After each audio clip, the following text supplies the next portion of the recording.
माँ एक ऐसा शब्द है जिसे शब्दों में परिभाषित करना लगभग नामुमकिन सा है। एक माँ के लिए उसकी संतान ही उसका संसार होती है। हर एक व्यक्ति के लिए माँ ही है जो हर परिस्थिति में उसके साथ खड़ी रहती है और हर तरीके से उसे सुरक्षा प्रदान करती है। नमस्कार साथियों, देवी गंगा को भारतवर्ष में माँ की तरह पूजा जाता है, पर ऐसा क्या हुआ कि उन्होंने अपनी ही संतानों की हत्या की। यह बात अविश्वसनीय है परंतु सत्य है। पूरी कहानी जानने के लिए वीडियो को पूरा देखें और चैनल को सब्सक्राइब एवं वीडियो को लाइक अवश्य कर दीजिए। ऐसी ही रोचक वीडियो आपको हमारे चैनल पर मिलती रहेगी। इक्ष्वाकु वंश में महाभीष नामक प्रतापी राजा हुए। ब्रह्मा के श्राप के कारण महाभीष ने राजा प्रतीप के पुत्र शांतनु के रूप में जन्म लिया। प्रतीप की मृत्यु के उपरांत शांतनु राजा बन गए। एक बार शांतनु ने गंगा तट पर एक सुंदर स्त्री को देखा, जिसे देखते ही उन्हें उससे प्रेम हो गया। वह स्त्री कोई और नहीं अपितु देवी गंगा थी। शांतनु ने गंगा के सामने विवाह का प्रस्ताव रखा तो गंगा बोली, मुझे स्वीकार है, परंतु आपको वचन देना होगा कि मैं अच्छा या बुरा जो कुछ भी करूं, आप मुझे रोकेंगे नहीं और ना ही मुझसे कोई प्रश्न पूछेंगे। जिस दिन आपने यह वचन तोड़ा उसी दिन मैं आपको छोड़कर चली जाऊंगी। शांतनु ने गंगा की शर्त मान ली। उन्होंने गंगा से विवाह कर लिया और दोनों सुखपूर्वक रहने लगे। कुछ समय बाद गंगा ने एक पुत्र को जन्म दिया। शांतनु बहुत प्रसन्न थे, किंतु तभी उन्होंने देखा कि गंगा ने अपने नवजात पुत्र को नदी में बहा दिया।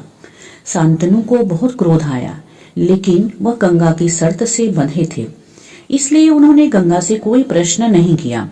कुछ समय बाद गंगा ने अपने दूसरे पुत्र को भी नदी में बहा दिया। इस तरह एक एक करके गंगा ने शांतनु की आंख के सामने अपने 7 पुत्रों को नदी में डुबाकर मार डाला। फिर जब 8वां पुत्र उत्पन्न हुआ तो गंगा उसे भी नदी की ओर ले जाने लगी। इस बार शांतनु से सहन नहीं हुआ। उन्होंने गंगा से नवजात शिशुओं की हत्या करने का कारण पूछा और अपने 8वें पुत्र को छोड़ देने का आग्रह भी किया। तब गंगा ने उत्तर दिया, महाराज, मैं आपके 8वें पुत्र को नहीं मारूंगी, परंतु शर्त के अनुसार मैं अब यहाँ नहीं रह सकती। ये 8 पुत्र दरअसल अष्टवसु हैं। वशिष्ठ के श्राप से इन्हें मनुष्य योनि में जन्म लेना पड़ा है और मैंने इन्हें श्राप से मुक्त करने की प्रतिज्ञा की थी, इसलिए मैंने इन्हें जन्म लेते ही मारकर मुक्त कर दिया। मैं आपके इस 8वें पुत्र को शस्त्र और शास्त्र में पारंगत करके उचित समय पर आपको लौटा दूंगी। शांतनु ने पूछा, महर्षि वशिष्ठ ने वसुओं को श्राप क्यों दिया था? देवी गंगा ने वसुओं की कथा सुनाई। महर्षि वशिष्ठ मेरु पर्वत के निकट रहते थे।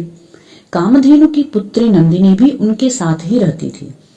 एक बार पृथु आदि अष्टवसु अपनी पत्नियों के साथ वहां पहुंचे। उस समय वशिष्ठ आश्रम से बाहर गए हुए थे।